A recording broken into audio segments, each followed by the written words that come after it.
Hi guys, and welcome to another episode of the Beard Necessities here on the Facial Fuzz. This is the series where I try and cut through the misinformation out there regarding beards, and in particular minoxidil beards, and bring you the most up-to-date information on the subject. So this particular video is going to be around breaking the myth regarding minoxidil dependency.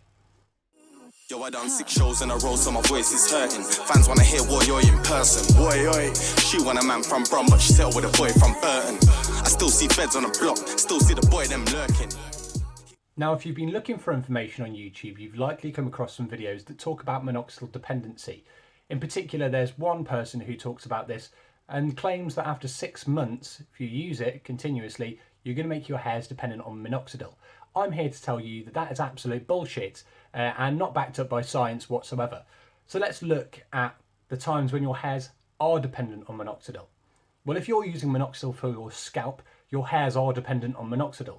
This is because DHT, the hormone that is responsible for androgenic alopecia, begins to miniaturize your scalp follicles. People use minoxidil to reverse this process, but once they quit, the DHT will begin to attack those follicles once more, meaning those hairs are dependent on minoxidil in order to survive.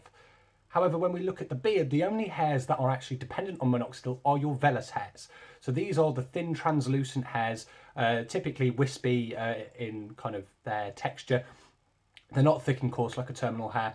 These are the hairs that are dependent on minoxidil, meaning that if you quit too early, you will lose these.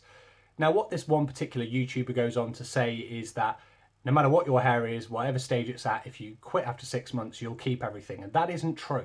Now, if your hair is terminal, you will keep it. And we know this because there's documented evidence anecdotally from people who have used it. Plus, terminal hairs are located deeper within the subcutaneous tissue with greater access to nutrient pathways, the androgen receptors, and also a stronger network of capillaries and blood vessels. What this means is that when you quit, you'll continue to get blood and DHT to them. Now, if your hairs are vellus, you're going to have to use a vasodilator to encourage basically blood and to ensure that blood keeps coming to that follicle and continuing to grow. Now, you'll get very minimal blood flow without minoxidil, but that's another reason why we use it, because it helps open those nutrient pathways, open potassium channels, and also increase that blood flow, which is going to allow more of those nutrients to come to the follicle. Now, the reason that this person says that minoxidil will basically make your hairs dependent after 6 months is because they sell a range of different products, and they want you to buy those products in order for them to basically make money. Now, there's one thing to consider here as well, so that the person is just generally not that informed on the topic, and my belief on that is because this person who I'm talking about, you'll probably know as Spanish Beard, didn't use minoxidil, and I can claim that very, very confidently. The reason I know this is because he claimed to have used for 6 weeks, after which he quit using and kept everything. Now, we know for most people, 6 weeks, you're not really going to see that very many gains. Some people do, but it's very often that most people's hairs are just starting to sprout at that point, if at all. So to say that you quit after 6 weeks and you keep everything is a lie. What we do know is that people whose hairs are still vellus who quit often do lose them, and we have a lot of documented cases on the minoxidil beard spot. We also have a lot of documented cases of people who have quit after staying the course and waiting until the hair goes terminal, keeping their gains. Now, I'm not saying this for fun, I'm saying this to help you guys. If you quit too early, if you quit when the hair is still vellus, you will lose it. It's not a case of maybe, it's a case of when. So it is going to happen at some point. Now, if the hairs are thick, coarse, mature terminal hairs, they will stay. And we know that. It's backed up by the anecdotal evidence that we have. Now, to follow on from this as well, it's important to know that a vellus hair never becomes a terminal hair.